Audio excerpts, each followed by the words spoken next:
Bonjour à tous, bonjour et bienvenue à ce nouveau petit déjeuner de l'Observatoire FI qui s'appelle aujourd'hui InCyber. Et donc, avec le titre « Cybersécurité, quels enjeux pour les industriels de défense et leurs sous-traitants ?» On va accueillir pour en discuter Philippe Coste, responsable gouvernance cybersécurité groupe chez Naval Group, Sophie Griff, fonctionnaire de sécurité des systèmes d'information du ministère des Armées qui est avec moi, et puis Yann, représentant de la DRSD. Avant de commencer cette séquence, comme d'habitude, je vais donner la parole au général Vatan-Amboire qui va pouvoir nous faire une petite introduction de cette séquence avant qu'on rentre dans le vif du sujet. Alors peut-être en attendant, avant peut-être quelques précautions d'usage et les traditionnels petits conseils. N'hésitez pas à interagir et à discuter sur le chat et à envoyer toutes vos questions sur l'onglet questions. On y répondra un petit peu à la fin. On prendra quelques questions quand on aura le temps. En général, je vous laisse la parole pour introduire cette séance. Eh bien, merci beaucoup Amélie, merci et bonjour à toutes et à tous. Nous vivons un jour tout à fait heureux puisque c'est le premier jour de l'après, c'est-à-dire le premier jour après l'inauguration hier du campus cyber où le FIC était représenté par Guillaume et par votre serviteur. Et c'est un vrai bonheur d'entendre des discours comme ceux que nous prononçons au FIC depuis maintenant 10 ans. Enfin, on nous explique qu'il faut travailler ensemble, décloisonner le public et le privé.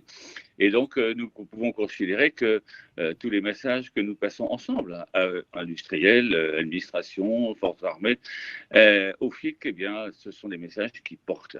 Alors aujourd'hui, nous allons traiter un sujet compliqué parce que on voit bien qu'aujourd'hui, les entreprises ne sont pas limitées dans leur périmétrie immédiate, mais dépendent de plus en plus de ce qu'on appelle la supply chain et la chaîne des sous-traitants, la chaîne logistique. C'est une vraie question parce qu'on a beau se protéger, si les sous-traitants ne le sont pas, si les sous-traitants des sous-traitants ne le sont pas, eh bien, le problème reste entier. Donc, merci infiniment à vous, Amélie, une fois de plus, d'animer avec talent cette séquence du petit déjeuner observatoire FIC InCyber.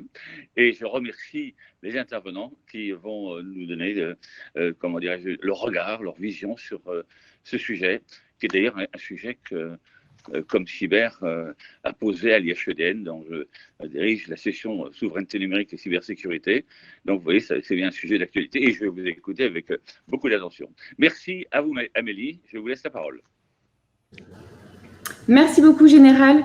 Merci beaucoup, Général, et donc à nos trois intervenants qui vont partager cette discussion avec nous aujourd'hui. Alors peut-être, avant de commencer, un rapide tour de table, parce que je ne suis pas sûre que tout le monde sache exactement, moi je n'avais pas les idées très claires dessus avant, sur ce que font vos organisations respectives. Donc peut-être, Sophie Griff, si vous voulez commencer rapidement par nous expliquer un petit peu en quoi consistent vos missions, sans évidemment spoiler la suite de l'événement, mais voilà, qu'on ait bien en tête ce que vous faites. Alors, le fonctionnaire SSI du ministère des Armées, en fait, il anime la chaîne de sécurité du numérique du ministère. En fait, c'est un gentil organisateur. Et la sécurité du numérique, en fait, ça représente toutes les activités de défense, de protection et de résilience, c'est-à-dire la capacité à résister à une crise, des systèmes d'information du ministère et aussi de son écosystème. Parce qu'en fait, le FSSI, il est au sein du service du haut fonctionnaire de défense et de sécurité qui est en charge l'ensemble des activités de défense et de sécurité, donc numérique et non numérique, du ministère.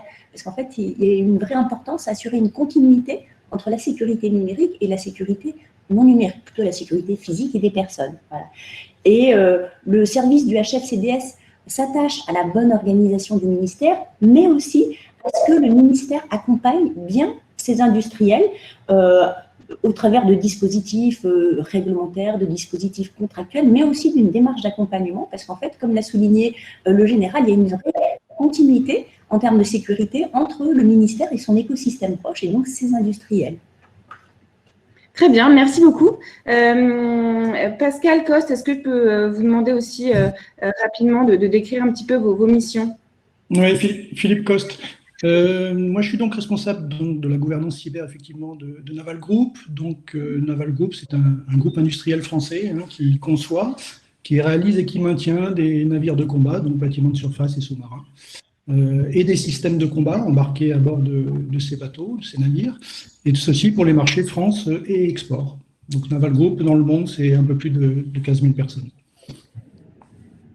Merci beaucoup. Et alors, Yann, peut-être juste les enjeux votre rôle sur la chaîne de sous-traitance d'approvisionnement.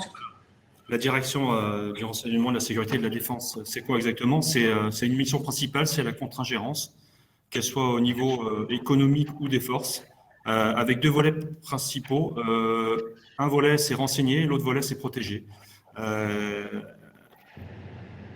Mission transverse sur ces deux volets, c'est la cybersécurité qui monte en puissance dans toutes les unités, dans toutes les entreprises. Et on est aussi là pour protéger, conseiller et accompagner les entreprises, mais aussi les unités dans ce domaine. J'espère que j'ai été clair. Parfait. Voilà. Très bien. Très bien pour moi, merci beaucoup. De toute façon, s'il y a des questions, n'hésitez pas effectivement dans l'onglet questions qu'on prendra un petit peu à la fin s'il nous reste du temps. Alors, on va peut-être rentrer quand même dans le vif du sujet.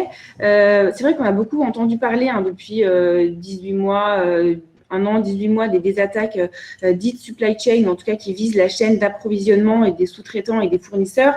On se rappelle évidemment des grandes affaires Kaseya ou encore SolarWind très récemment, qui visaient en fait les sous-traitants les plus vulnérables de grands industriels ou même parfois d'organisations étatiques ou gouvernementales. Et on commence à avoir bien en tête, bien conscience des enjeux que ça peut représenter pour une organisation.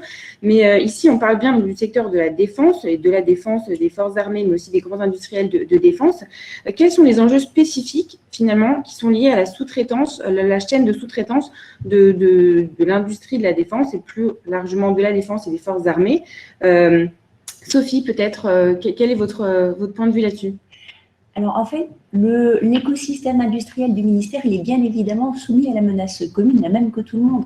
Mais il y a de vraies spécificités parce qu'en fait, le ministère des Armées, il fait face à une menace qui est extrêmement forte. C'est lié à sa mission, évidemment, mais aussi aux enjeux financiers qui sont en jeu dans ces marchés, parce qu'il faut le rappeler, le ministère des Armées, c'est le premier investisseur de l'État.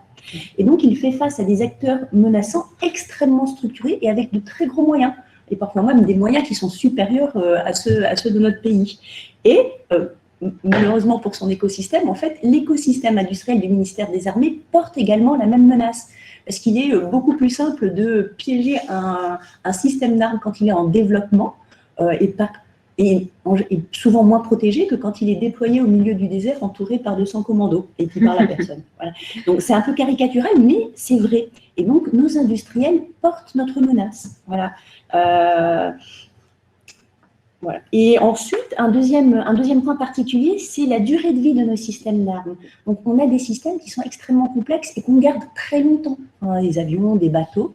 Et donc les conséquences, par exemple, d'un piégeage de ces systèmes sont particulièrement importantes et elles vont durer dans le temps.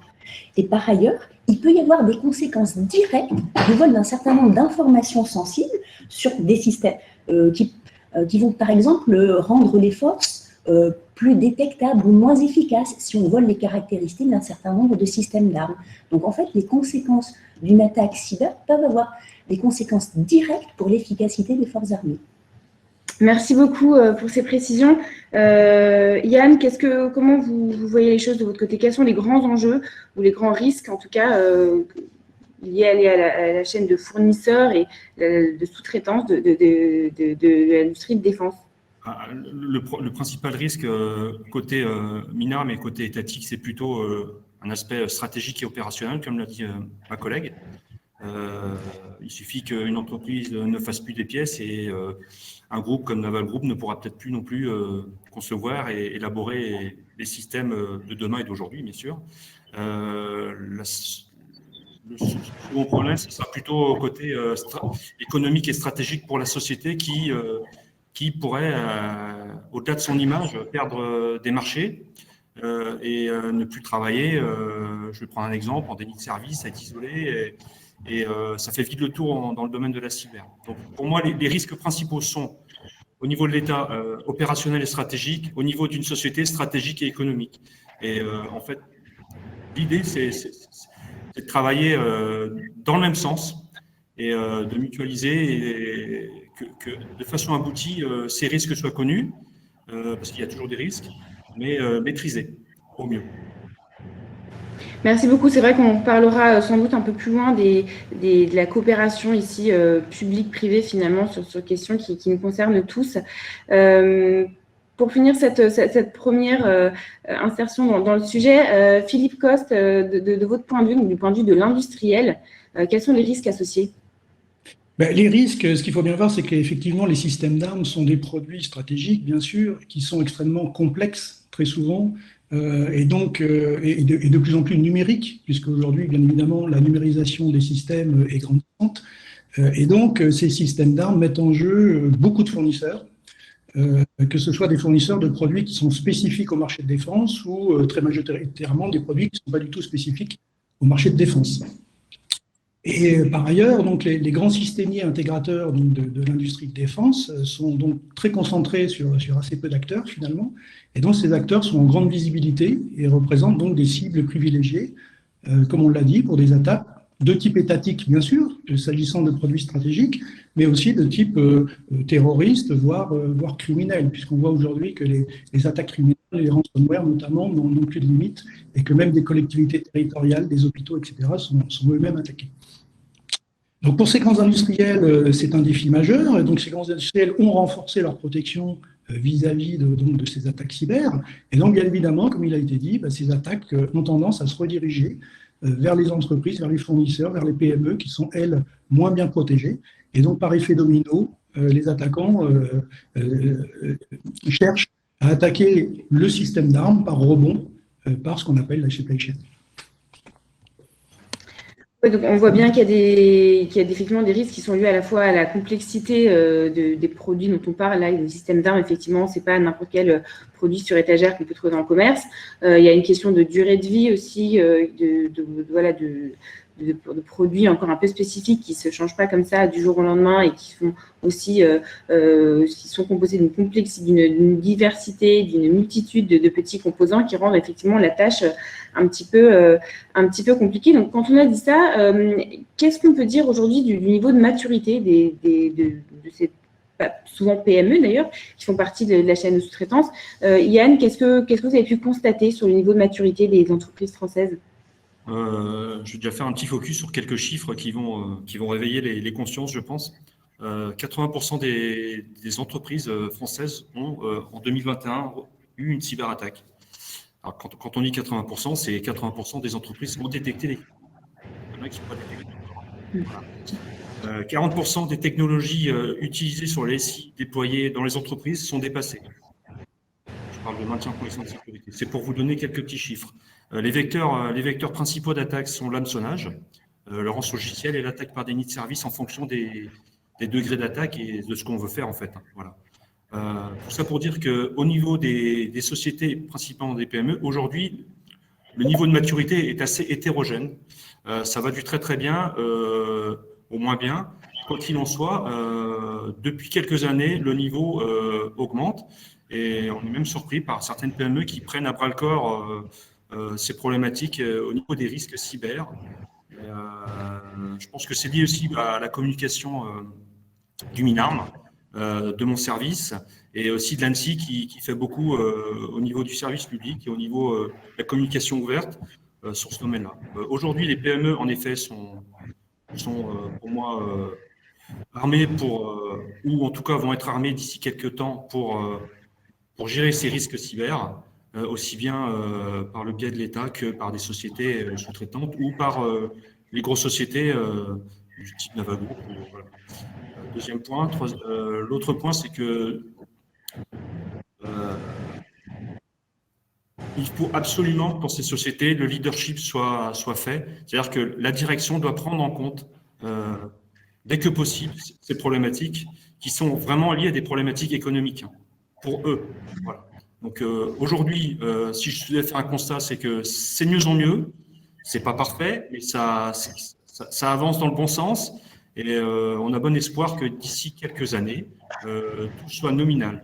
Après, le risque 100%, la détection 100% n'existe pas. Il faut bien le comprendre. Hein. Il y aura toujours des failles, il faut juste connaître les risques et les accepter et les maîtriser au mieux.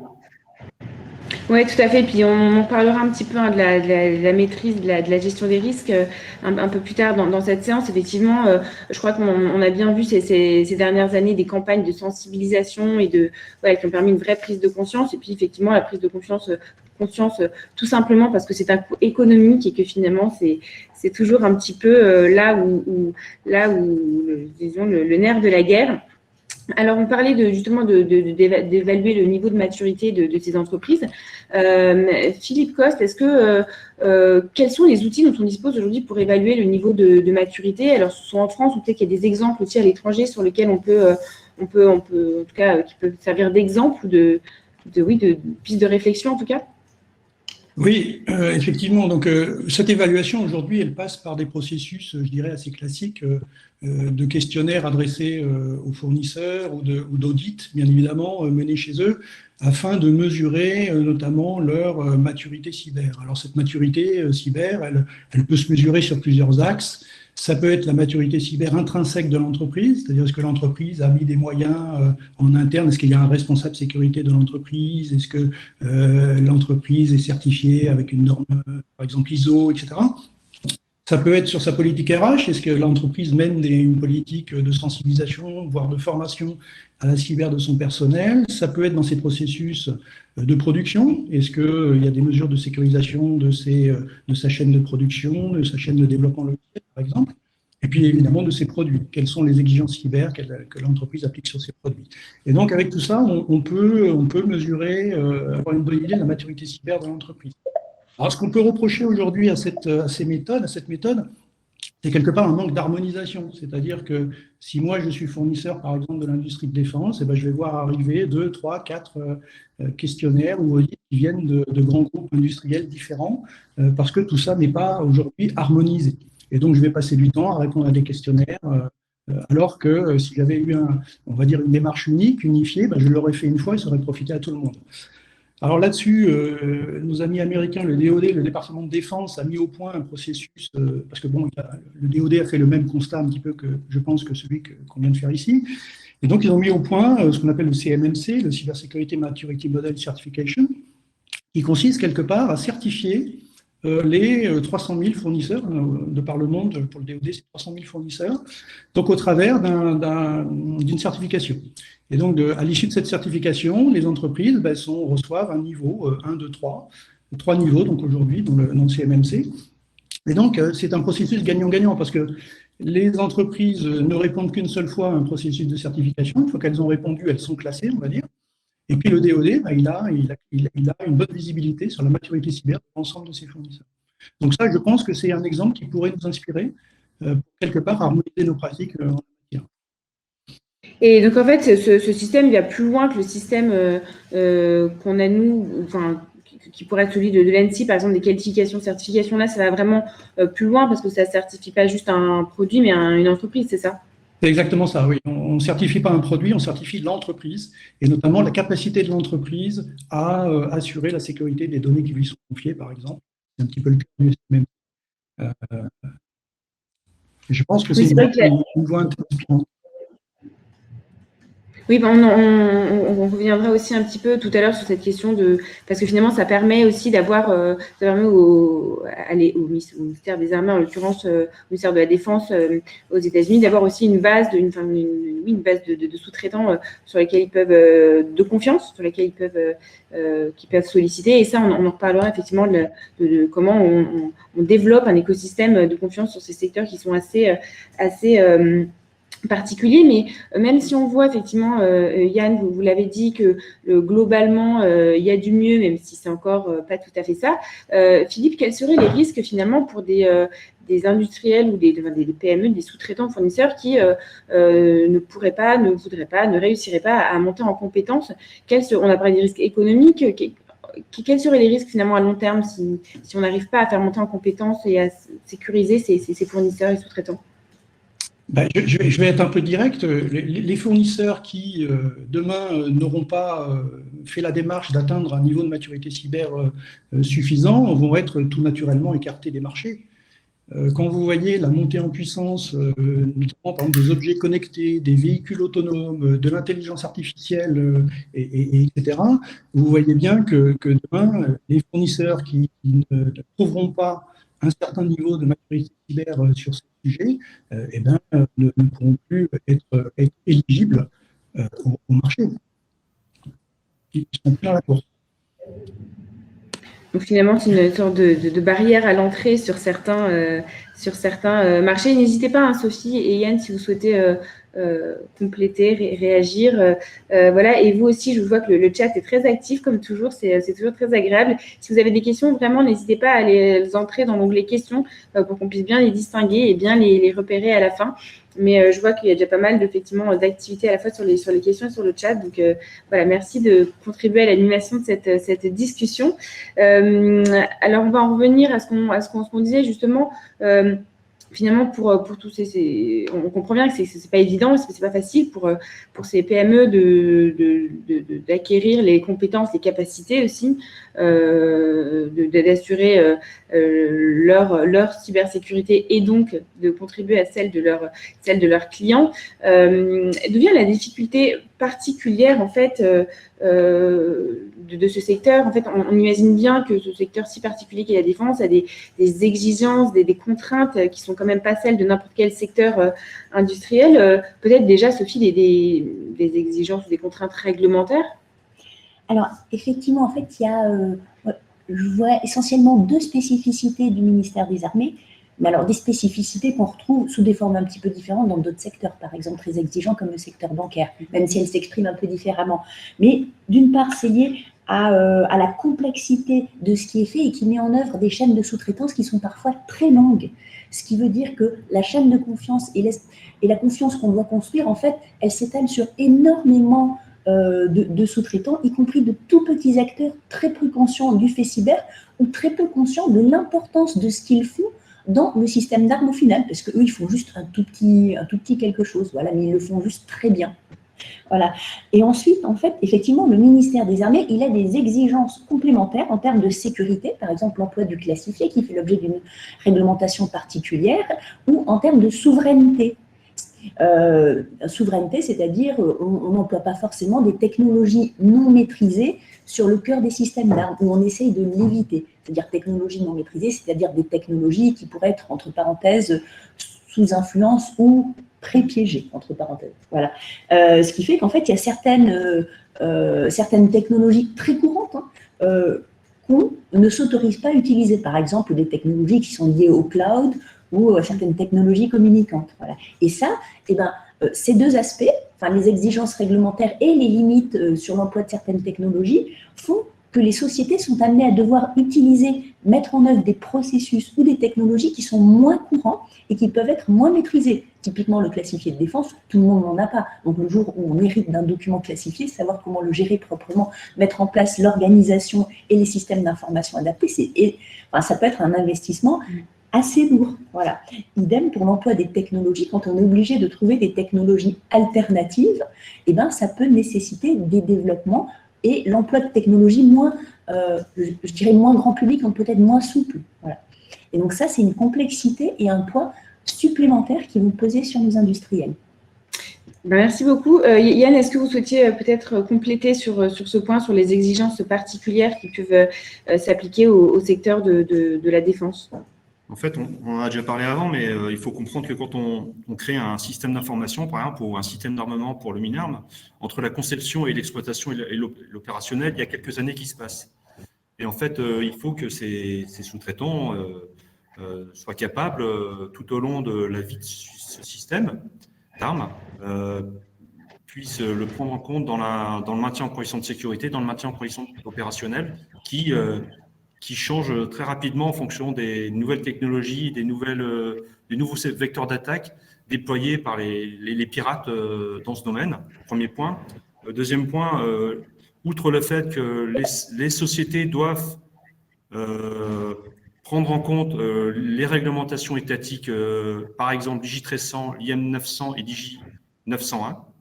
L'II 901, pardon. Se rajoute à cela la RGPD qui est européenne, mais ils doivent aussi garantir que leurs données soient bien protégées et qu'elles ne soient pas diffusées à un autre tiers. Voilà. Mon avis est là. Voilà. Donc, je pense qu'il faut prendre en effet les réglementations étatiques, mais aussi les réglementations européennes qui sont très importantes. Et la RGPD en a une, pour moi. Voilà.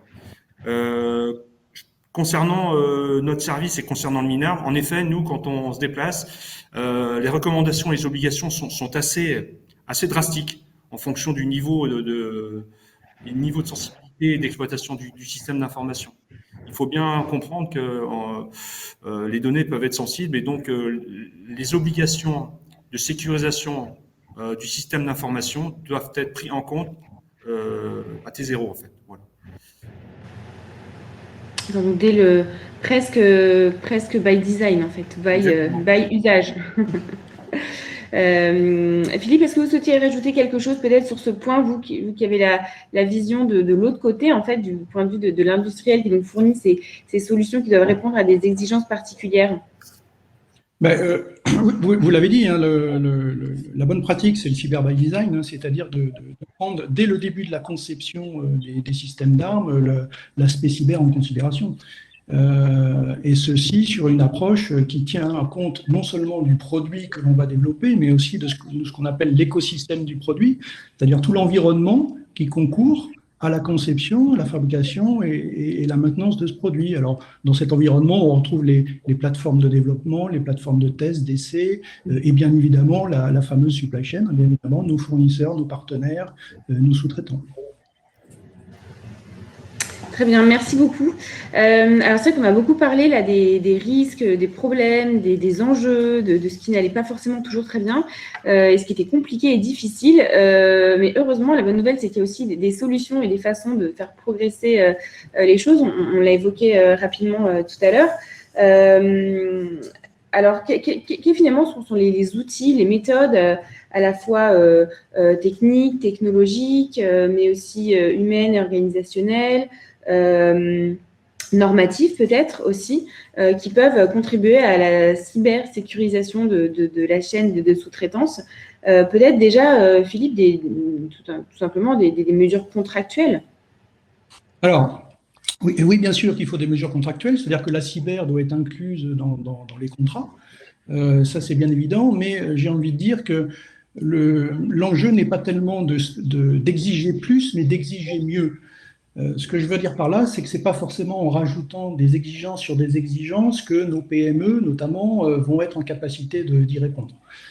Et quand je dis exiger mieux, je veux dire se rapprocher au plus possible des standards cyber internationaux ou des référentiels cyber internationaux que peuvent être l'ISO, l'IEC, le NIST, le CIS, etc., qui vont donc permettre aux PME, si elles donc s'adossent à ces standards et si elles respectent ces standards dans leurs produits, eh ben de valoriser leurs produits sur les marchés défense, mais aussi hors des marchés défense, parce que comme je l'ai dit tout à l'heure, ces PME ne fabriquent pas forcément leurs produits que pour la défense, ils ont aussi des marchés internationaux, et donc leur intérêt, c'est de pouvoir afficher sur ces marchés le respect de normes cyber qui valorisent leurs produits.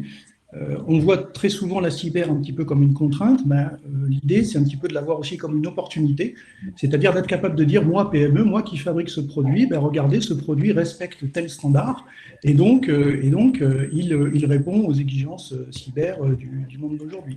Donc se rapprocher des standards, je pense, est une voie à privilégier dans nos contrats et dans nos pratiques pour valoriser le travail de nos PME. Ensuite, allez-y. Ouais, ensuite, effectivement, il y a aussi d'autres pratiques, hein. Tout ça, c'est une affaire aussi de démarche qui doit accompagner donc les volets contractuels. Il faut avoir une approche basée sur les risques, bien évidemment, c'est-à-dire que pour un groupe comme Naval Group, qui a un certain nombre de milliers de fournisseurs, on ne va pas pouvoir traiter tous les fournisseurs de la même façon, bien évidemment. Donc, il faut une approche basée sur les risques. C'est-à-dire qu'il faut déterminer parmi ces fournisseurs quels sont ceux qui, de par la nature des prestations qu'ils fournissent, des produits qu'ils livrent ou des programmes auxquels ils sont rattachés, quels sont ceux qui sont les plus à risque par rapport aux autres. Et ceux qui sont les plus à risque, il faudra appliquer des processus beaucoup plus, on va dire, beaucoup plus affûtés que pour les fournisseurs qui font des produits de moins grande criticité cyber. Il faut par ailleurs intégrer la cyber dans tout le cycle de vie, c'est-à-dire qu'il y a un avant-contrat, il y a un contrat, il y a une prestation, il y a un après-contrat, et c'est sur toute cette phase de vie, comme l'a dit Sophie tout à l'heure, les produits ont une longue durée de vie, et donc il faut accompagner, il faut que la cyber soit présente dans toutes ces phases de vie. Il faut certainement outiller la gestion du risque fournisseur. Ça passe aussi par des outils. On ne peut pas, compte tenu du volume et des risques à couvrir, on ne peut pas non plus faire certains outils. Donc, je pense qu'il faut outiller aussi là. Et puis, quelque part, après, il faut s'assurer de l'efficacité des processus qu'on a. On vous entend assez mal, c'est un peu haché. Peut-être le temps que vous retrouviez la connexion. Je ne sais pas, Sophie, si vous vouliez compléter là-dessus, et puis on vous reprend après, Philippe, le temps que la connexion soit rétablie. Alors, en fait, moi, je souscris mais entièrement à ce que dit Philippe sur la nécessité de mieux exiger, c'est-à-dire d'avoir une approche par les risques, parce qu'on ne pourra pas tout faire. Donc, il faut identifier là où sont les risques principaux, là, sur l'intégralité de la chaîne de production et par la performance. Et cette approche par la performance, en fait, c'est une approche qui… En fait, l'idée, c'est de ne pas aligner une liste d'exigences sur la taille des mots de passe, mais c'est d'identifier quel est le niveau de menace contre lequel on veut se protéger et d'initier dès le début de la démarche contractuelle une discussion avec l'industriel pour identifier comment on va pouvoir le faire plutôt que de demander des mots de passe, un certain nombre de mesures techniques, parce qu'en fait, on peut proposer des choses qui vont être un peu innovantes. C'est-à-dire, avec une bonne analyse de risque, on peut identifier qu'il y a des choses qui ne serviront à rien et on peut identifier les points sur lesquels on va faire effort.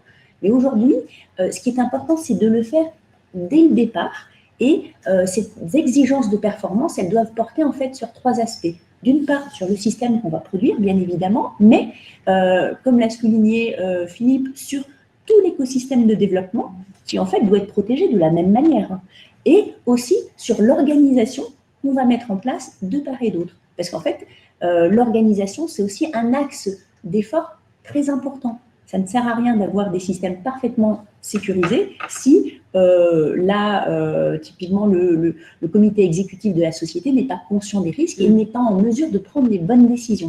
Et typiquement, l'organisation, c'est quelque chose qu'on peut assez facilement, je ne vais pas exagérer, mais c'est des choses qui ne nécessitent pas de moyens à faire évoluer et par exemple garantir une remontée d'informations directe et fluide des informations ou des événements, de l'incidentologie jusqu'au PDG d'une société qui sera en mesure de prendre des actions potentiellement un peu radicales pour s'en protéger. Ça, c'est extrêmement important.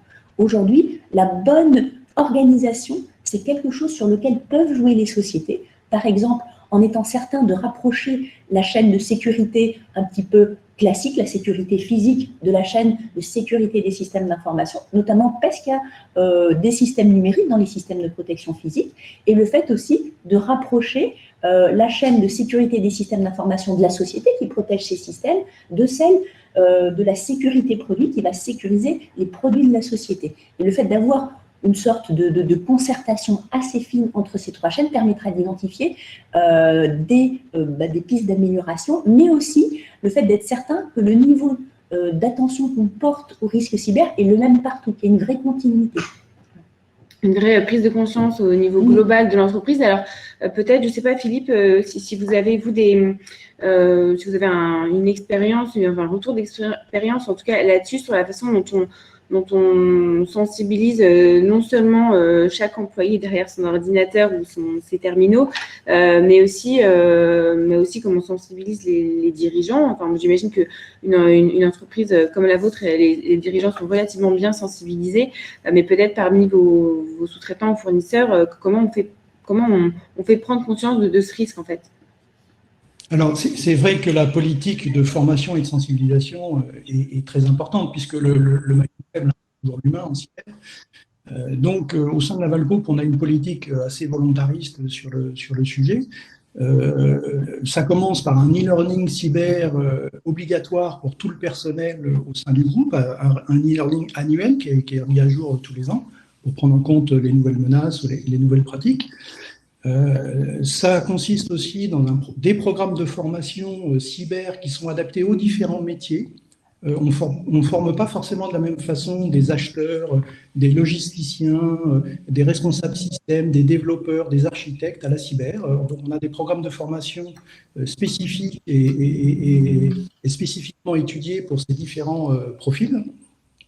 On a aussi des campagnes de communication. Dans les communications internes du groupe, il y a souvent un petit encart cyber afin de rappeler les bonnes pratiques, afin de rappeler d'annoncer des événements, afin de communiquer sur la cyber, pour que quelque part, cette fameuse cyber rentre dans l'ADN du groupe. C'est un petit peu notre leitmotiv, c'est faire rentrer la cyber dans l'ADN du groupe, c'est-à-dire quelque part qu'elle soit présente dans tous les processus internes du groupe. Et puis donc, c'est sur le volet interne, sur le volet, on va dire, externe vers nos fournisseurs. On communique très souvent vers nos fournisseurs, alors soit vers tous les fournisseurs, soit vers des fournisseurs ciblés. On communique en matière de cyber et on communique aussi lors des grands événements. Très souvent, on réunit nos principaux fournisseurs autour de conventions. Lors de ces conventions, on a toujours la petite demi-heure, la petite heure cyber pour leur parler de cyber et pour leur rappeler que les incidents n'arrivent pas aux autres. Et comme je le disais tout à l'heure, que le niveau d'exigence cyber va forcément augmenter et que demain, ceux qui ne sont reportés à ce niveau-là risquent d'être démarchés. Oula, désolée, j'avais oublié de me démuter, mais on a bien, effectivement, c'était un petit peu haché sur la ferme. On a bien compris que effectivement, c'était une communication à la fois en interne et à l'externe vers les fournisseurs et les sous-traitants, en leur expliquant que ils étaient pas que voilà, ils avaient peut-être été épargnés jusque présent, mais que la menace était toujours bien présente et que le niveau d'exigence en plus augmentait, ce qui augmentait pour eux leurs enjeux et les façons de s'y conformer, en tout cas de se rapprocher. Oui, bien sûr, allez-y. Je peux rajouter juste une information que je trouve importante dans la limitation des risques cyber dans une société. Je pense qu'il faut aussi avoir les bons profils et les bonnes compétences pour gérer ces risques dans une société en général. Tout le monde ne peut pas avoir les compétences cyber du jour au lendemain. Donc, je pense que les PME comme les gros groupes doivent s'armer et s'arment la plupart du temps avec des gens compétents dans le domaine. Ça, c'est mon premier point. Le second point, c'est les outils pour limiter les risques. Il est simple dans le système d'information, c'est l'homologation. L'homologation, en fait, garantit que le niveau de maturité cyber est maintenu et maîtrisé et les risques sont connus. Voilà, je voulais juste rajouter ces deux petits points qui, pour moi, sont très importants. Tout à fait. Et d'ailleurs, ça va permettre je voulais vous poser une question aussi sur les outils justement de gestion et d'analyse de risque. Donc, je crois qu'on retombe bien sur nos pieds. Je crois que l'ANSSI aussi fournit quand même des outils. Oui, l'ANSSI fournit beaucoup d'outils pour l'analyse de risque. Avant une analyse de risque, vous avez même des outils sur les sites étatiques d'autodiagnostic pour savoir où vous en êtes avant de lancer un processus d'analyse de risque. Ce qui est important pour une société, c'est la gouvernance, c'est le corpus documentaire, c'est rédiger des procédures, des processus, que le leadership soit pris en compte, que la direction s'appuie sur des gens compétents du bon domaine. La mise en place d'un système de management de qualité, pour moi, est une chose importante. Et la mise en place d'un système de management d'un système d'information du type ISO 27001 est aussi à prendre en compte pour garantir justement que les risques cyber et la sécurité des systèmes d'information soient pris en compte et connus par l'ensemble du personnel d'une société. Voilà. Et bon, après on en reparlera, mais le facteur important dans une société, en effet, c'est la sensibilisation. Qu'elle soit du niveau de la direction jusqu'à l'utilisateur le plus bas, sans être péjoratif. Voilà. Hyper important. La sensibilisation, c'est le nerf de la guerre. C'est noté. Ça restera un des mots-clés de l'événement. La sensibilisation, c'est donc le nerf de la guerre. Sophie, est-ce que vous souhaitiez rajouter quelque chose sur la question justement des outils d'analyse de risque? Je voyais acquiescer. Peut-être que vous vouliez souhaiter compléter. Alors, en fait, l'analyse de risque, au-delà des outils, le simple fait d'avoir une démarche et de se dire qu'on va la faire, même si c'est de manière très intuitive, à la main sur un papier, c'est déjà le début pour se poser les bonnes questions. Parce qu'en fait, Alors, moi, ce qui me semble important, c'est d'avoir une démarche d'analyse de risque, mais qui ne soit pas uniquement cantonnée au système d'information. C'est une démarche d'analyse de risque globale sur une société et sur l'intégralité de ses activités. Voilà. Et cette démarche un peu centrale, elle doit permettre d'identifier les risques principaux. Donc, les sociétés le font généralement. Et c'est cette analyse globale, même si elle est faite de manière avec ses propres outils, qui doit permettre de décliner en fait les mesures qu'on va apporter sur les produits, sur l'environnement de la société, sur ses procédures. Et il y a beaucoup de choses, même si pour des sociétés qui sont petites, ça peut être compliqué de se former à des outils un peu compliqués, on peut faire quand même les choses un petit peu à la main, en essayant d'identifier quels sont les risques principaux et quelles sont les mesures. Et ne serait-ce que ça, c'est bien parce que ça veut dire qu'on s'est posé la question.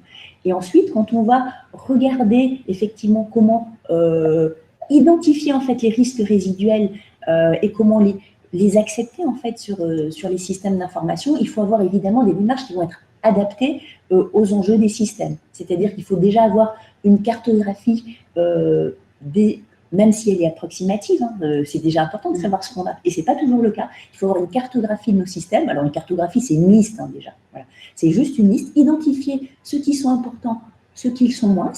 Pour ceux qui le sont moins, on ne va pas faire une démarche fine d'analyse de risque, mais quelque chose d'un petit peu global, de très léger, pour au moins identifier quels peuvent être les risques résiduels qui portent sur ces systèmes, qui seront peut-être des systèmes isolés, des systèmes moins mis à jour, qu'on pourra compenser par des mesures organisationnelles génériques, comme de la traçabilité ou le fait de savoir où on les stocke. Voilà. Et par contre, effectivement, il faut être en mesure de savoir ou d'apprendre à réaliser des mesures, enfin des analyses un petit peu plus complexes sur les systèmes qui vont être beaucoup plus critiques, mais en général, alors, il y a des choses qui sont communes par activité. Une société qui a certains types d'activités, en général, l'analyse de risque, elle peut être commune à plusieurs systèmes avec juste quelques petites spécificités. Et on trouve des outils très bien sur le site de l'ANSSI, pour commencer avec des petits guides. D'accord, décidément, on le savait déjà un petit peu, mais le site de l'ANSSI est plein de bonnes ressources. Pour ceux qui avaient je vois qu'il y avait des questions dans l'onglet questions déjà, n'hésitez pas donc à aller voir le site de l'ANSSI pour commencer. Et puis, je rajouterai un point, c'est outre le fait de sensibiliser le personnel dans sa globalité, c'est de former les gens aux justes besoins et de rester et de garder ses compétences à niveau, ce qui est très important dans le domaine de la cyber. Je parle pour les ingénieurs, comme pour les architectes, comme pour les RSSI. Très, très important. Oui, c'est vrai que c'est un secteur dans lequel ça va très vite, ça évolue très vite. Et effectivement, il faut rester, il ne faut pas juste monter en compétences, il faut rester au bon niveau de compétences et de capacités. Alors, on en parlait tout à l'heure, mais l'enjeu finalement, c'est aussi le développement d'un écosystème de confiance dans ce secteur qui est quand même si sensible et si critique que l'est la défense. On a vu aussi que c'était parfois compliqué et difficile pour des petites, des PME ou des startups, en tout cas des petites structures de monter en capacité et en compétences. Quel est finalement le rôle à la fois de la puissance publique, en l'occurrence du ministère des Armées, également des grands donneurs d'ordre, des grands industriels comme peuvent l'être des sociétés comme Naval Group. Quel est le rôle que vous pouvez jouer tous dans justement l'accompagnement à ces petites sociétés qui n'ont pas forcément toujours les épaules assez solides ou les ressources humaines, techniques, financières pour les aider à monter en capacité et en compétences? Sophie, est-ce que vous pouvez peut-être nous parler du fameux DIAC Cyber dont certains d'entre vous ont peut-être entendu parler? Alors, déjà, juste pour vous positionner, effectivement, comme vous le soulignez, la création d'un écosystème de confiance, c'est extrêmement important. Et ça peut notamment amener des économies aussi d'échelle. Si on ne protège pas, si on ne se protège pas projet par projet, mais qu'on se protège par activité, déjà, ça peut amener des économies d'échelle et une meilleure prise en compte du risque. C'est-à-dire, on n'a pas besoin de protéger toutes les plateformes de développement, on peut juste protéger de manière globale un laboratoire ou réaliser des activités sur un même système qui aura déjà été sécurisé pour des activités similaires. Donc ça, c'est tout à fait possible au sein de l'activité du ministère. Mais effectivement, ça nécessite en fait que le ministère, lui, en soit conscient et promeuve cette démarche dans le cadre des contrats. Voilà.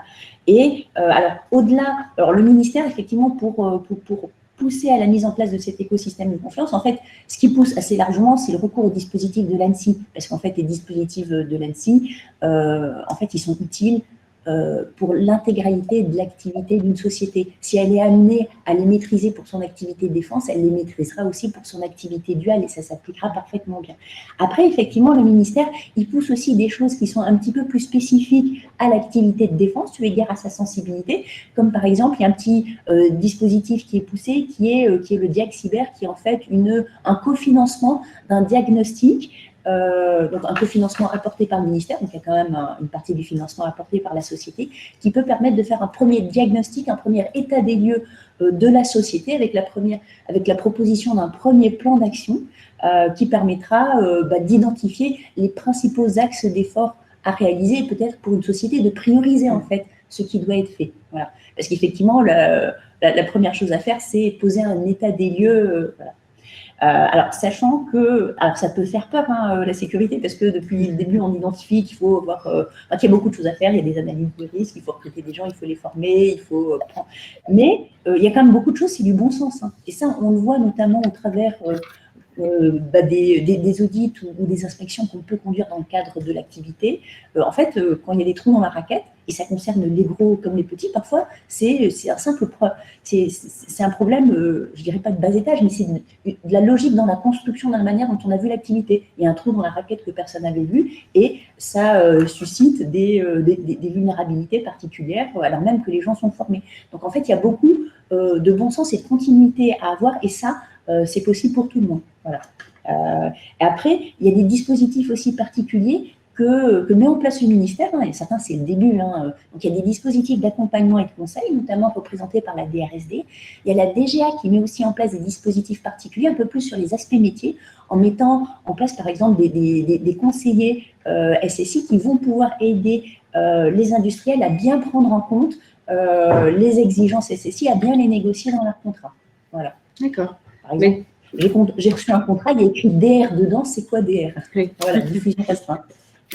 Effectivement, les petites choses du quotidien, parfois pour beaucoup de ces petites entreprises, ou petites ou moins grandes. Et oui, un dernier point important, je pense que dans tout ce qu'on a dit, en fait, un point qui est très important, en fait, c'est la co-construction. C'est-à-dire qu'en fait, le ministère, il n'est pas là pour exiger ou les industriels juste pour offrir quelque chose. En fait, la sécurité, ça se co-construit. Alors, ça se co-construit évidemment dans le cadre des contrats, c'est-à-dire que ça doit être pensé dès le départ et que ça doit faire l'objet de discussions tout au long de la construction du contrat pour identifier en fait le juste niveau nécessaire. Mais ça se co-construit également de manière un petit peu plus générale pour identifier comment on va pouvoir sécuriser cet écosystème par des mesures qui ne sont pas forcément portées par les contrats. Par exemple, le Diag Cyber ou un certain nombre de mesures d'accompagnement comme ce que peut porter la DRSD, ce n'est pas porté par les contrats. Et ça, c'est extrêmement important. Donc, il faut mettre en place, dans tous les domaines, des dispositifs de co-construction. Alors, le ministère des Armées en a un, qui s'appelle la Convention. C'est le ministère qui a signé avec ses 8 plus gros maîtres d'œuvre un dispositif dans lequel on peut discuter de manière assez ouverte de la manière dont on va essayer de co-construire un certain nombre de dispositifs. Alors, ce n'est pas facile, mais ça permet au moins de partager des constats. Et ça, c'est important de partager des constats indépendamment des enjeux économiques qu'il peut y avoir derrière. Voilà. Oui, tout à fait. On parlait tout à l'heure de coopération publique-privée. On avait dit qu'on y reviendrait. Et voilà, nous y sommes. Alors, on a parlé, vous avez évoqué rapidement le rôle de la DRSD. Peut-être, Yann, vous vouliez expliquer justement ce que fait la DRSD au quotidien, au quotidien, et puis même localement, je crois, pour accompagner justement les entreprises du tissu industriel de la défense. Oui, je vais rester live, mais je vais essayer de vulgariser et de m'en tenir à ce que je vous avais dit. La DRSD est déjà présent dans cet écosystème, dans le domaine de la cyber, pour les sociétés. On est déjà là pour conseiller au plus près de ces sociétés. On essaye d'être proactif comme eux. Aujourd'hui, la DRSD, c'est 5 zones. Dans ces 5 zones, c'est un portefeuille de sociétés par zone avec des experts cyber qui suivent au quotidien leur portefeuille, qui répondent aux attentes dans la mesure possible rapidement pour ces sociétés, qu'elles soient au niveau d'un groupe, d'une société ou même d'une PME, d'une TPE. Voilà. On est vraiment proactif et au plus près de ces sociétés. Alors demain, la DRSD monte aussi en puissance dans le domaine de la cyber, surtout dans la partie réponse à incidents. Chaque zone aura son centre, en plus de ce que proposera l'ANSSI, avec les centres de réponse à incidents régionale. La DRSD, au profit de ces sociétés qui travaillent pour le MINARM, monte en puissance et gère depuis peu une équipe par zone de réponse incident. Alors aujourd'hui, on est en bêta-test sur une des zones. D'ici peu de temps, tout sera nominal et on sera prêt à répondre de façon efficiente aux demandes, aux besoins des sociétés travaillant au profit du MINARM. Premier point. Voilà. Alors, on n'est pas là que pour du conseil, on est aussi là pour du contrôle. Et le contrôle, il est lié spécifiquement au marché, comme disait ma collègue, au niveau de sensibilisation et donc à la réglementation mise en place par le MINARM et par l'État, donc Digi 1300 et l'IM 900. Voilà. Et quand c'est du sensible, du DR, on est sur du 900. Voilà. Donc aujourd'hui, la DRSD, c'est ça. On monte en puissance, on lâche pas les sociétés. Je répète, proactivité avant tout, au plus près et tout le temps, en tout temps, en tout lieu, je veux dire, voilà, sur toute la métropole, sur tout le territoire français. Voilà. Très bien, merci beaucoup. Et peut-être pour finir sur cette question de l'accompagnement qui peut être fourni à cette chaîne de sous-traitants et de fournisseurs, Philippe, qu'est-ce que vous faites de votre côté ou que peut faire un grand industriel de la défense, en tout cas pour aider, pour accompagner sa chaîne de sous-traitants et de fournisseurs, sous-traitants et de fournisseurs?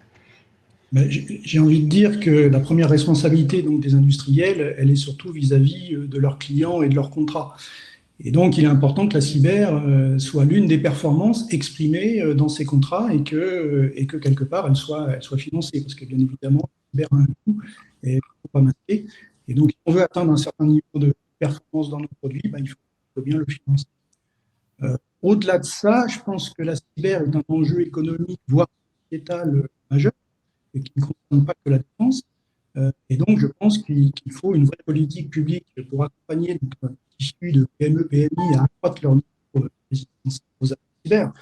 Et là, je pense que là-dessus, il y a un rapport récent du Sénat qui propose des pistes intéressantes et qu'il est instructif de retenir. Merci beaucoup. C'est un petit peu coupé sur la fin, mais je crois qu'on a bien saisi le propos de toute façon. Peut-être on arrive bientôt, le temps passe très vite et il y a beaucoup de questions. Donc, on va prendre un petit peu de temps pour répondre avant de finir, évidemment. Mais peut-être, avant de terminer, avant de prendre ces questions, une question que je voudrais vous poser à tous peut-être, mais quelle perspective, comment est-ce qu'on... Où en sera-t-on? On a vu où on en était aujourd'hui, on a vu qu'il y avait du progrès et des choses qui bougeaient et des choses à faire et qui pouvaient être faites. On a vu qu'on disposait d'outils, notamment via l'ANSSI, via le ministère des Armées, au niveau local également. Comment est-ce qu'on peut se projeter vers demain? On a perdu Philippe Coste qui va sans doute nous rejoindre, mais ça ne nous empêche pas de continuer cette question. Comment on peut se projeter demain? Quelle perspective pour la cybersécurité de la chaîne d'approvisionnement de la défense? Sophie, peut-être? Alors, en fait, moi, je pense que demain, en fait, le mot qu'il faut retenir et qu'on a déjà évoqué, en fait, c'est l'écosystème de confiance. Et aujourd'hui, cet écosystème, il est parfois assez virtuel. En fait, c'est des entités les unes à côté des autres qui se parlent au mieux, mais de manière assez ponctuelle. Alors, c'est assez variable. Hein. Et ce qu'il faut développer, en fait, c'est une interconnexion et un dialogue à tous les niveaux. C'est-à-dire que les gens se parlent sur le produit, que les chaînes de sécurité se parlent bien et se parlent entre elles, et surtout faire en sorte que ces gens disposent, en fait, des outils pour se parler et disposent d'outils communs, notamment pour gérer les crises. Voilà, parce qu'en fait, c'est ça le problème. Le jour où on a un gros problème, comment est-ce qu'on le gère ensemble? Voilà. Et donc, il y a des travaux qui sont en cours, notamment au sein du ministère, mais c'est le début. Et il faut qu'on puisse gérer une crise avec des outils adaptés qui permettront de préserver la confidentialité de ce qui est fait et des outils redondants. Voilà. Et donc, je pense que l'avenir, il est vers alors je dirais pas une intégration, mais vers l'amélioration de l'interconnexion à tous les niveaux, qu'elle soit technique ou métier, entre les différents acteurs et les différentes fonctions, de manière à organiser en fait la fluidité de la transmission de l'information et du dialogue qui nous permettra de gérer une crise qui serait une crise commune. Voilà. Donc il y a des exercices qui commencent à intégrer à la fois les acteurs de l'État et les acteurs industriels, mais aujourd'hui c'est le début. Et donc il faut qu'on aille vers ça. On revient toujours sur cette question de la coproduction et je crois de la cybersécurité finalement. Yann, est-ce que vous souhaitiez… Oui, moi je peux rajouter des perspectives, elles sont claires, hein, c'est d'être meilleur déjà que voilà. Un petit chiffre qui vaut ce qu'il vaut, en 2020, 80% des entreprises françaises n'avaient pas de plan de réponse aux incidents de cybersécurité. Alors la perspective, c'est quoi? C'est que on augmente ce chiffre. Ça, c'était en 2020. Alors ce chiffre, il sort parce que c'est lié à la pandémie. Les sociétés n'étaient pas prêtes non plus à gérer ces risques, à gérer tout le monde n'était pas prêt. Les perspectives, c'est que les sociétés prennent en compte, en fonction des conseils donnés, un plan de conduite d'activité, un plan de reprise d'activité qui devrait être rédigé dans toutes les sociétés. Pour moi, c'est le plus important. Donc, c'est sauvegarde des données.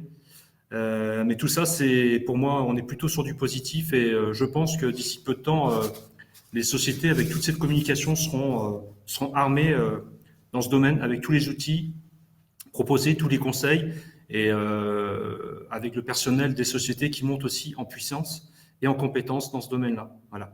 Enfin, la cyber, c'est pas anodin. Avec un incident cyber peut générer beaucoup de problèmes. L'effet boule de neige, la loi de Murphy, on connaît tous en informatique. C'est un peu ça. On peut mettre des sociétés à terre, ce qui est malheureux, ce qui peut arriver. Le but est de protéger nos avoirs. On parlait en introduction de souveraineté. On en est là aujourd'hui. Pour moi, la perspective, c'est la notion de souveraineté au sein des clouds. Beaucoup de sociétés, de plus en plus de sociétés font appel à ces services de cloud en ligne. Je ne vais pas donner de marque, je ne vais pas donner de service, mais aujourd'hui, comment garantir que les données exploitées et diffusées sur le cloud soient sécurisées et qu'on garantisse qu'elles soient intègres dans cette notion de souveraineté. Pour moi, l'avenir, il est là. Le service, la DRSD, accompagne de toute façon et conseille les sociétés dans ce domaine-là, et on continuera. Voilà. Mais je suis plutôt positif, et je trouve que les sociétés font beaucoup d'efforts. Je pense que certaines étaient surprises de ce qu'ils devaient faire, de ce qu'ils devaient prendre en compte, mais ça va de mieux en mieux. C'est ça qu'il faut. Voilà. Merci beaucoup pour ces paroles optimistes et enthousiastes. Philippe, qu'est-ce que vous souhaitiez rajouter sur ce point ? En deux mots, ça résume un peu ce qu'on s'est dit, c'est-à-dire je pense qu'il faut que l'on harmonise nos pratiques et qu'on les adosse à des référentiels communs et reconnus pour transformer en gros la cybersécurité en une opportunité alors qu'aujourd'hui elle est souvent vécue plutôt comme une contrainte. Et puis le deuxième point, c'est qu'il faut faire, comme je le disais, les arbitrages budgétaires adaptés à notre niveau d'ambition en termes de performance cyber de nos systèmes d'armes. À l'instar de la qualité, la cyber entraîne un surcoût et ce surcoût, il faut l'accepter. Si on veut atteindre la performance cyber que l'on attend de nos systèmes. Merci beaucoup. Alors, je pense qu'on va commencer par peut-être à prendre quelques questions. Certaines sur des sujets qu'on a déjà un petit peu abordés, mais qui nous permettront peut-être d'approfondir certains sujets. Alors, on a déjà une question sur les référentiels CMCC que vous mentionniez, je crois, Philippe. Le référentiel CMCC arrive en force chez nos industriels de la BITD. Est-ce la bonne réponse, selon vous, pour gérer la sécurité de la supply chain ? Yann ou Sophie, si vous souhaitiez répondre. En fait, le principe du CCMC, il est excellent. Par contre, c'est un dispositif qui est intrusif, puisqu'en fait, il donne de la visibilité à un acteur extranational qui est un concurrent, sur l'état de la cybersécurité de nos entreprises. Voilà.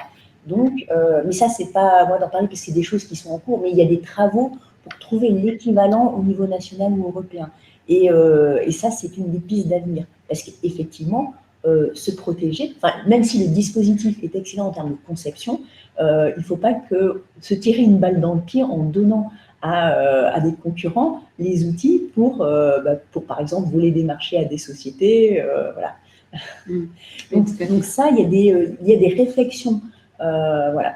qui existent pour trouver des équivalents et une mise en œuvre, une mise en œuvre nationale ou européenne de ce dispositif qui sera reconnu par les acteurs américains sans qu'il soit besoin de certifier un certain nombre d'acteurs. Voilà. Donc ça, c'est en cours. Ouais. Merci beaucoup, Yann. Est-ce que vous souhaitiez… Moi, je rajouterais que la directive européenne NIS 2 prendra en compte ces problématiques de supply chain et de cyber. Voilà, aujourd'hui, c'est pas le cas. Je pense que voilà, et je rejoins ma collègue. Nous, on parle de souveraineté, et donc en fait, en fonction du marché du SI exploité, il n'est même pas question de partager les informations. Et c'est pas dans l'air.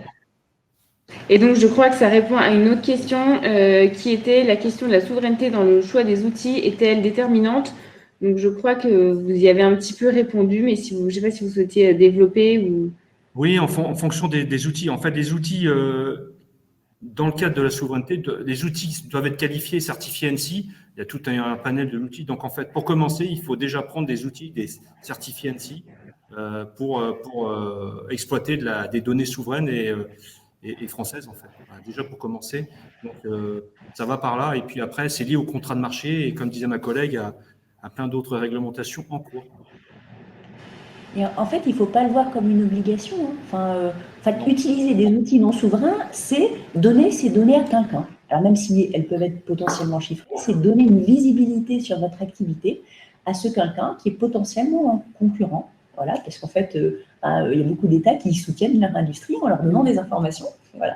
Donc, il suffit de lire la presse pour le savoir. Donc, en fait, utiliser des outils non souverains, c'est donner ces données à quelqu'un. Donc, il faut identifier quelles sont les données qu'on donne, quelles sont les informations que cela peut, comment cela peut être potentiellement utilisé contre nous, parce qu'en fait, il ne faut pas s'abstenir de les utiliser, parce qu'il y a des choses où on ne trouvera jamais l'équivalent en outil souverain. Il ne faut pas se coller un boulet au pied, voilà.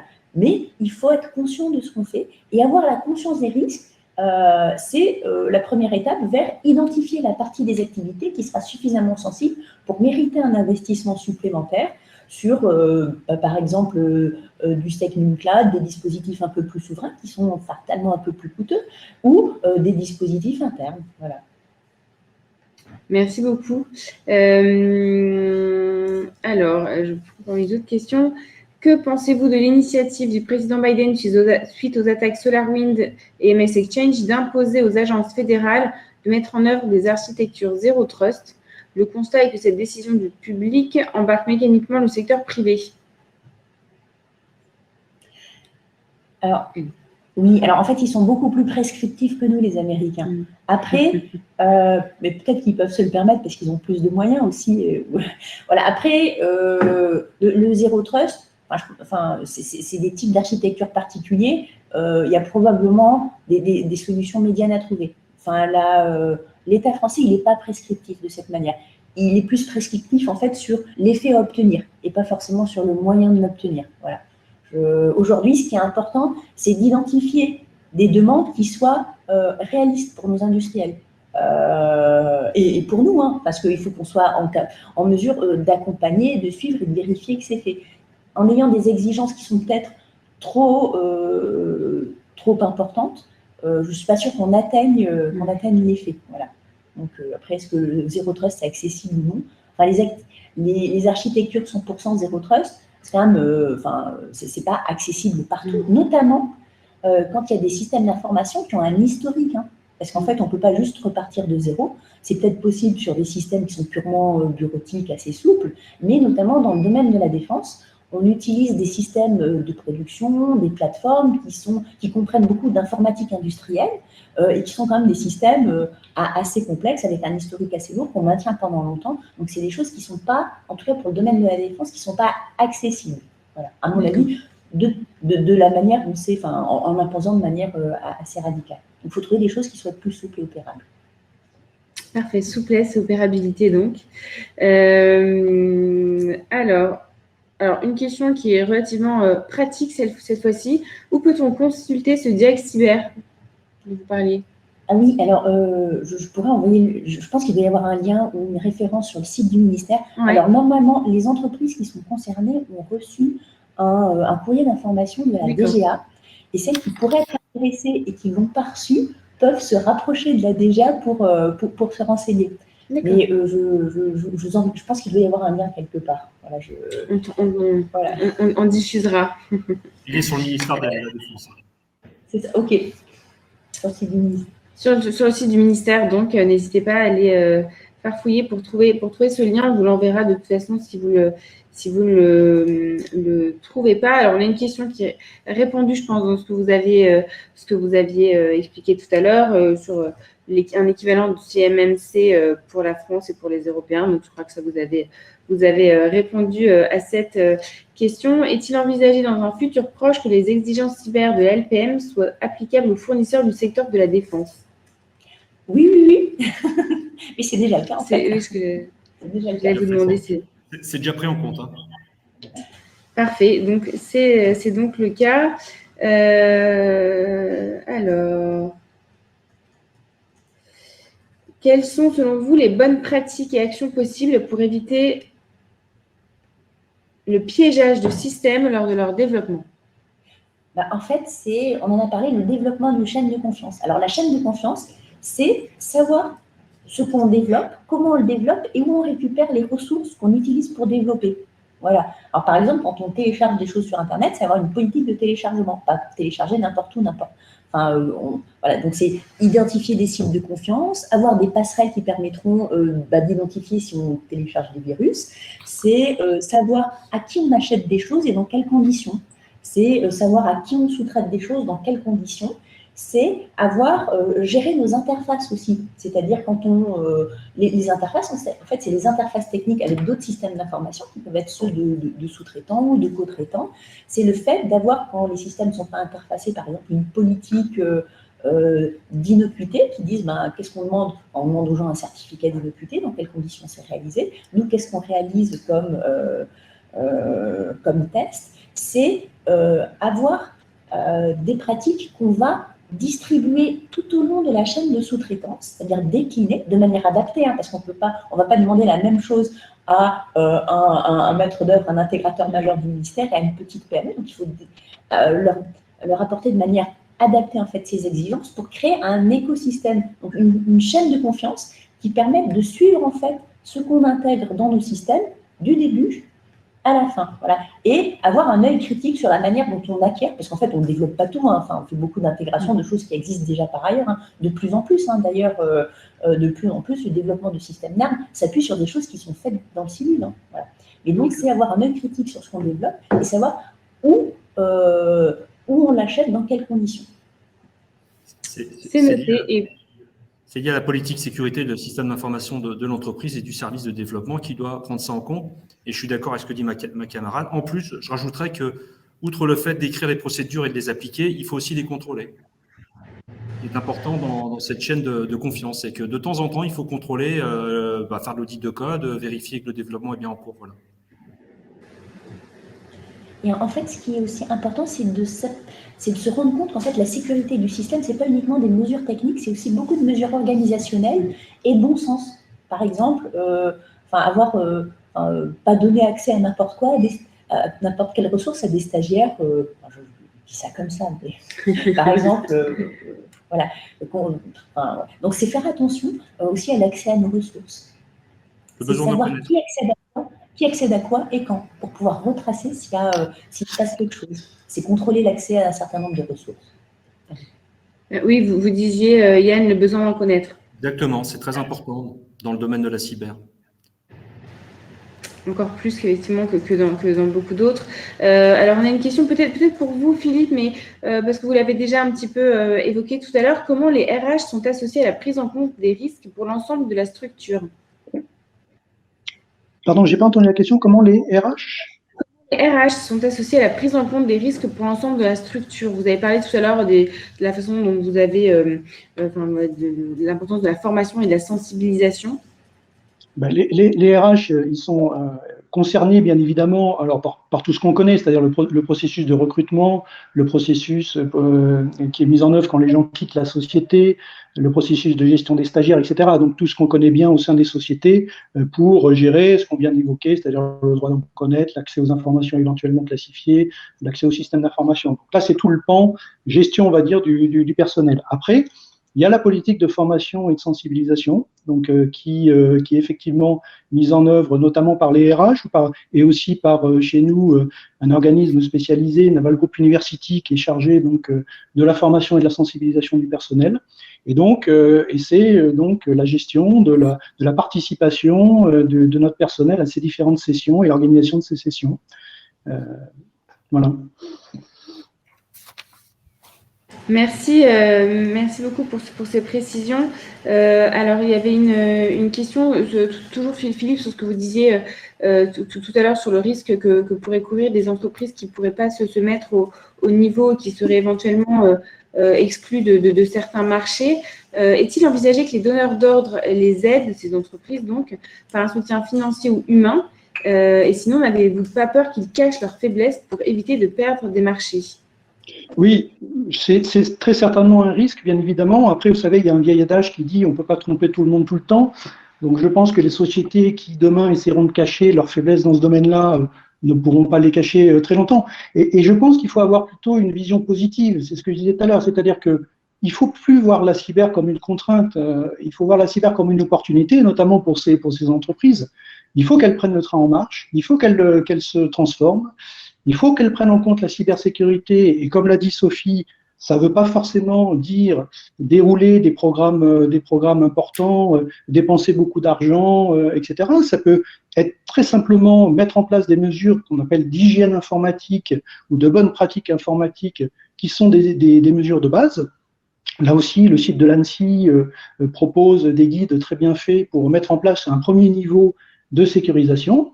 Et ces entreprises-là qui auront fait l'effort donc d'atteindre ce premier niveau de maturité, eh ben, ne vont pas perdre leur marché et vont pouvoir valoriser les efforts qu'elles ont faits sur la qualité de leurs produits et sur les marchés. Donc je pense qu'il faut voir ça comme une opportunité et non pas refuser l'obstacle, essayer de cacher parce que l'histoire va les rattraper.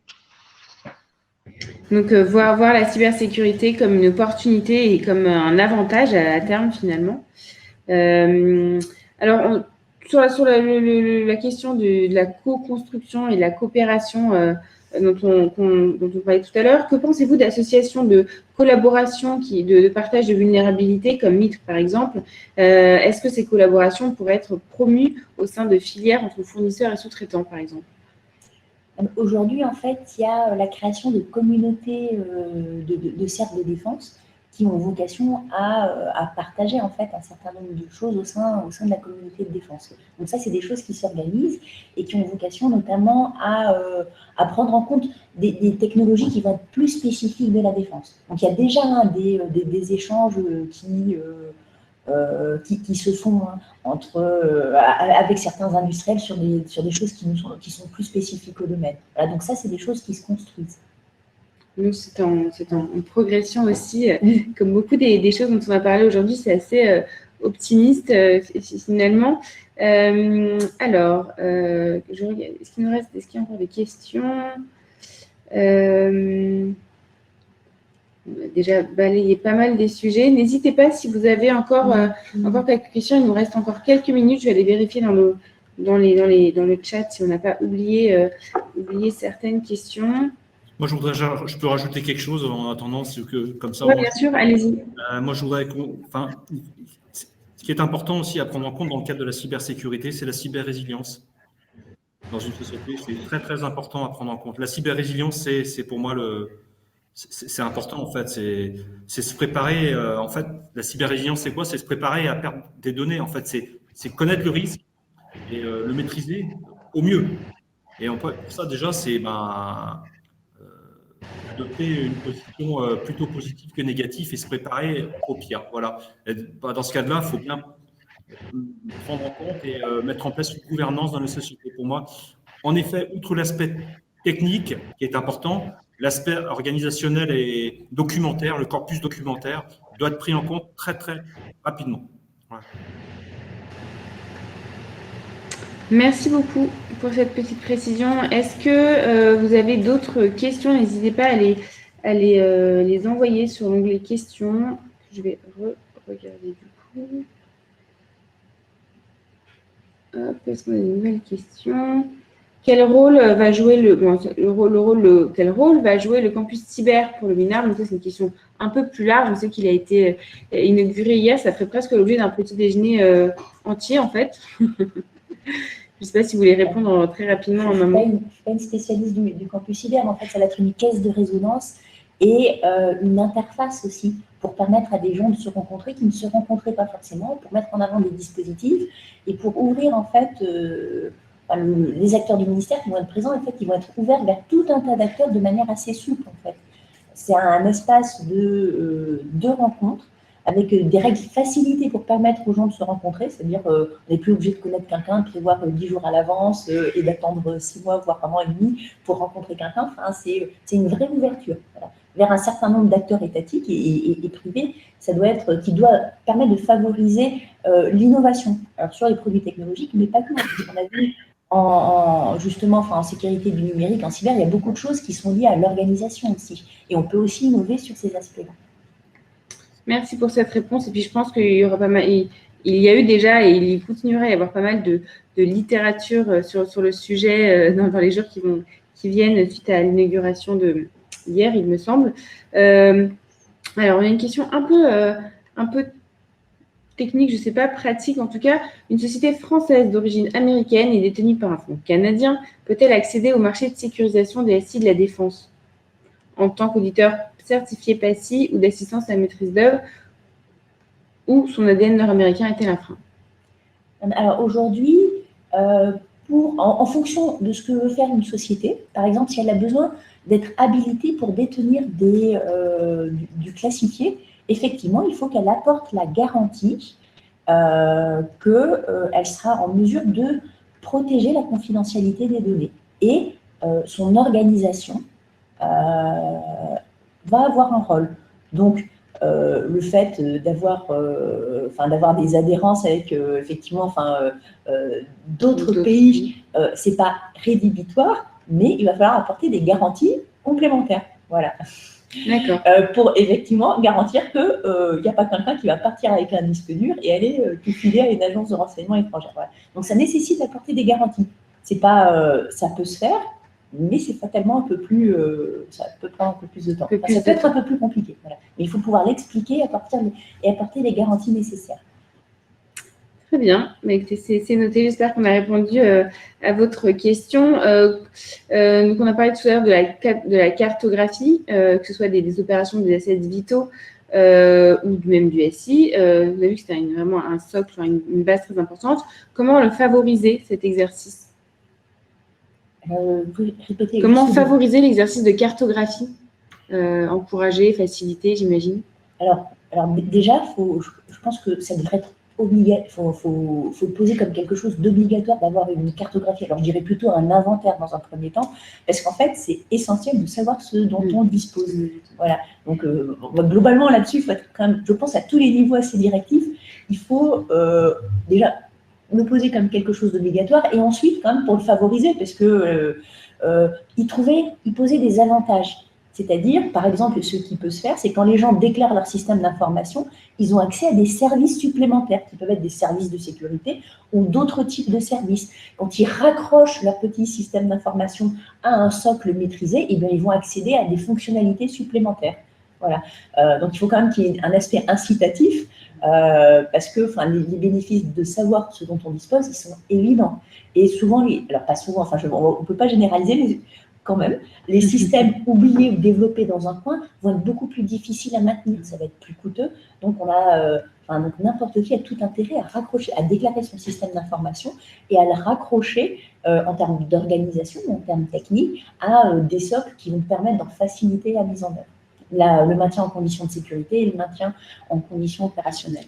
Moi, je confirme les dires de ma collègue, c'est que dans le cadre des marchés défense, la cartographie n'est pas une recommandation, on est plutôt sur l'obligation. L'inventaire est obligatoire et voilà. Dans le cadre de la maîtrise et de la maîtrise du système d'information. Oui, c'est un des outils de gestion de risque dont on m'a parlé tout à l'heure.